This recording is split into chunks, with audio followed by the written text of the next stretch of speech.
They were very concerned about what I was telling them. As 7 on Your Side Stephanie Sierra explains, the VA's response or lack thereof is raising some eyebrows in Washington. I stirred up too much. That's why. A well-known Bay Area restaurateur was fired from the Palo Alto VA as an unpaid kitchen volunteer after reporting the hospital was allegedly falsifying records and unsafely storing food being served to patients. It's below health standards. They don't care. Now, following a 7 on Your Side investigation, the concerns are heating up in Washington. I got a call from Washington, D.C. They responded because of your news article. They were getting a lot of publicity. They knew back in Washington that this was happening, and it made them very uncomfortable. We first introduced you to Dennis Berkowitz earlier this month. The 85-year-old veteran captured a slew of pictures that appear to show food being stored in violation of basic health standards, like this chili that was stored 65 degrees below the CDC's minimum requirement to prevent bacteria. A public health expert familiar with the facility raised alarm about the potential for E. coli, listeria, and salmonella contamination at those temperatures.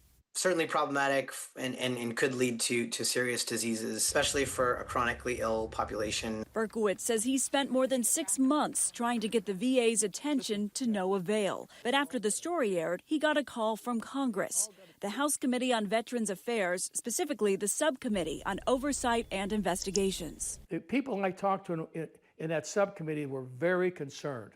They weren't blowing me off. They were saying, we got to do something about this. The congressional committee told 7 on Your Side they're aware of our reporting and are currently still gathering information from the VA. The Palo Alto VA is considered one of the most complex facilities in the VA system, with an annual budget of over $1 billion, with more than 7,000 employees and volunteers. Berkowitz says he tried reporting these issues directly to the VA facility's medical director, Jean Gurga. So I was getting stiffed by Miss Gurga for 3 months.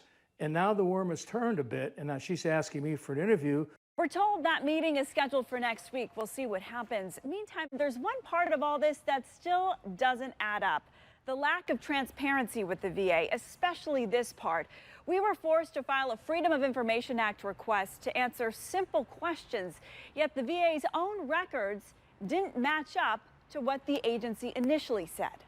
Despite photo evidence, the VA initially told us Mr. Berkowitz's allegations were unsubstantiated. Yet federal records obtained by 7 on Your Side refute that. A 3.5-hour inspection that took place 6 months before Berkowitz even started working at the facility cited the Palo Alto VA twice for similar problems he raised in his report.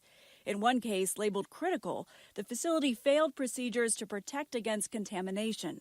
And another critical case found salad being stored above the minimum FDA requirement to prevent harmful bacteria. Plus, the facility's own plumbing was even cited as contaminated, with brown oil spilling on the floor. And that was all part of the inspection the facility passed. Yet the VA refuses to provide copies of any follow-up inspections since the allegations surfaced in November last year, nor answer whether any patients or staff reported being sick as a result. It's not even negligence, it's gross negligence.